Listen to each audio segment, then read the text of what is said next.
High orc ने जो हथियार की हुन की तरफ फेंका था उससे की हुन की शील्ड टूट जाती है। की हुन सोचता है कि इसकी ताकत बहुत ज्यादा है। एक मॉन्स्टर जंप करके आता है और एक जबरदस्त अटैक करता है। एक हंटर उसको सावधान करता है कि ये बहुत स्ट्रॉन्ग है, इसीलिए सब अपना ध्यान रखना। तभी वो हंटर अपने लालटेन से एक फायर अटैक करता है, लेकिन इससे मॉन्स्टर को घंटा फर्क नहीं पड़ता। हंटर समझ नहीं पाया कि इसने मेरे अटैक को इतनी आसानी से कैसे रोक लिया। एक और मॉन्स्टर हंटर का काम तमाम करने आता है, पर एक हंटर लड़की गीना उसको टेलीकिनेसिस की पावर से रोक देती है और कहती है कि मैं इसको बस 5 सेकंड तक ही रोक सकती हूँ। हंटर कहता है अरे इतना तो बहुत है, तब तक मैं इसको काट दूंगा। लेकिन हंटर को एहसास होता है कि एक मॉन्स्टर ए रैंक हंटर की जितनी ताकत रखता है, लेकिन समन करने वाली मैजिक को इस्तेमाल करने के बाद मैं किसी और मैजिक को इस्तेमाल नहीं कर सकता, और ये मेरा ट्रम्प कार्ड है जिसे मैं बचा रहा हूँ, क्योंकि ये मेरे माना को जल्दी खत्म करेगा, लेकिन मेरा माना तो पहले से ही खत्म हो रहा है। तभी पीछे एक मॉन्स्टर एक हंटर का हाथ काट देता है। तो एक हीलर ने कहा, अरे सब टैंकर्स कहाँ मर गए, हमें यहाँ पीछे मदद की जरूरत है। एक मॉन्स्टर किसी हंटर को मारने ही वाला था कि उसकी मदद के लिए एक हंटर उसके पीछे से अटैक करता है।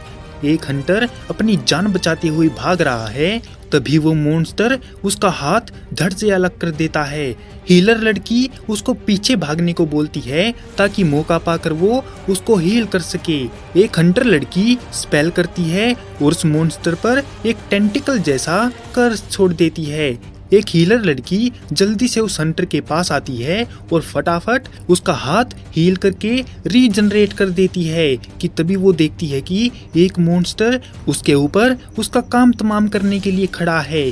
इससे पहले कि वो मॉन्स्टर उसको मारता, तभी जिन्वू फाइट में कूद पड़ता है और अपने रूलर अथॉरिटी का इस्तेमाल करके मॉन्स्टर को हवा में उड़ा देता है। लड़की समझ नहीं पाती कि ये सब क्या हो रहा है और मॉन्स्टर मीठी नींद सो जाता है। और उधर सन की हुन अपने बाकी हंटर साथियों के साथ मिलकर आसानी से मॉन्स्टर को मारने लगता है। उसे समझ नहीं आया कि ये इतना आसान कैसे हो गया। अब इस गधे को कौन समझाए कि जिन्वो इनविजिबल होकर उनकी माँ बहन कर रहा है।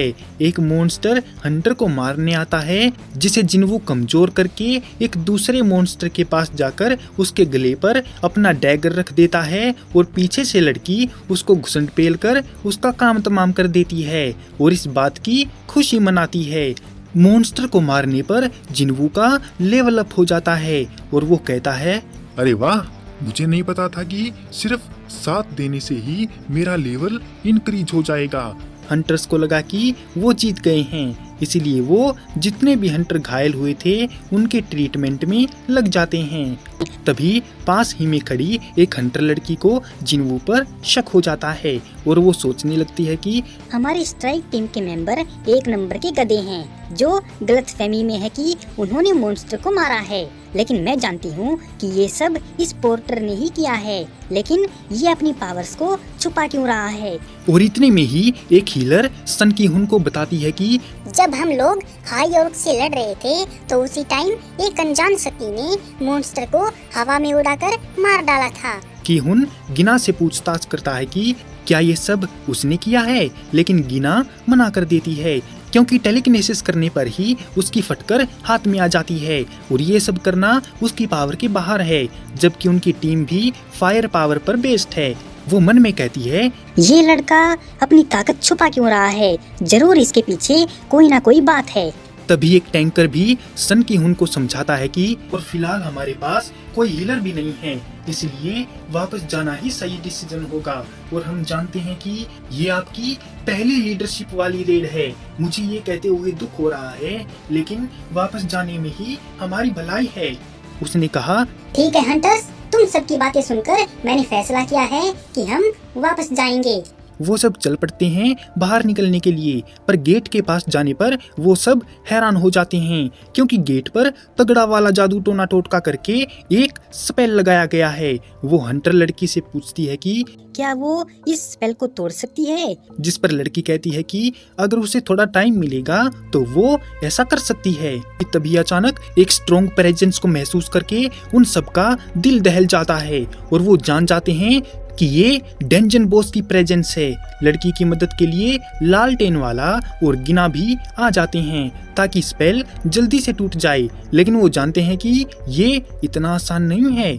जिन्वू मन ही मन कहता है, अभी यहाँ जो कुछ भी मैंने महसूस किया वो काफी स्ट्रोंग था, क्योंकि जो हंटर एनर्जी फील करने में नाकाम थे उन्होंने भी उसे महसूस किया है, जिससे पता चलता है कि वो शक्ति अलग ही लेवल पर है।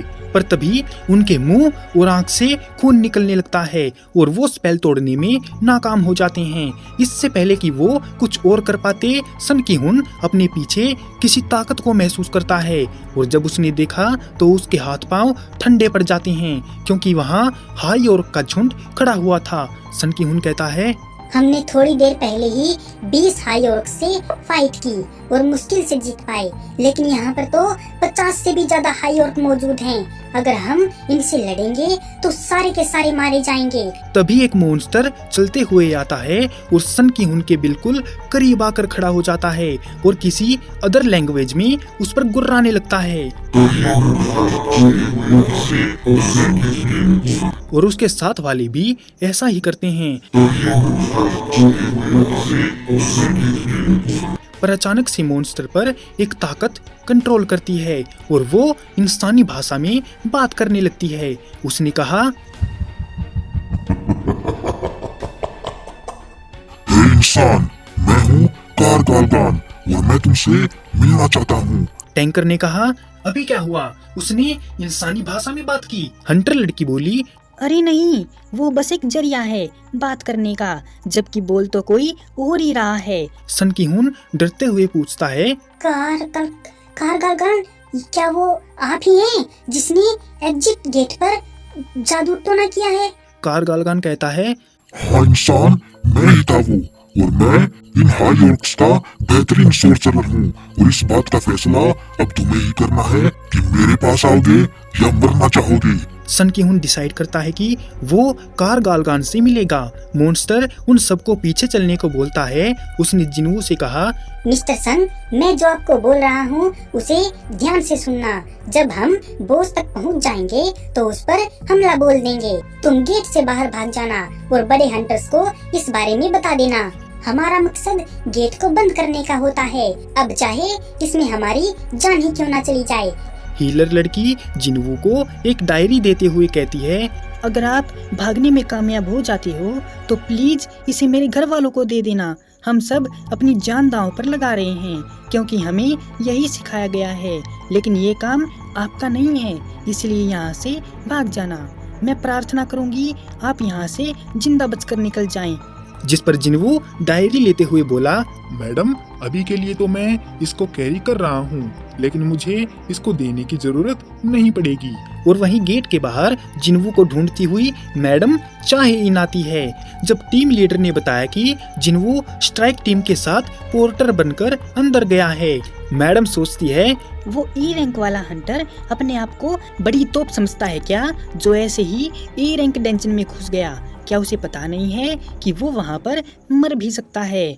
और गेट के अंदर बॉस रूम में जाने पर उन्हें दो तगड़े से पहरेदार दिखते हैं और फिर एक बड़ा सा दरबार जहां बहुत सारे हाई ऑर्क्स उनको घूरे जा रहे थे। तभी उनको दिखाई देता है कारगालगान, जो बड़े स्वैग में अपने थ्रोन पर बैठा हुआ है। उनको देखकर कारगालगान कहता है, इंसानों, तुम्हारा मेरे दरबार में स्वागत है।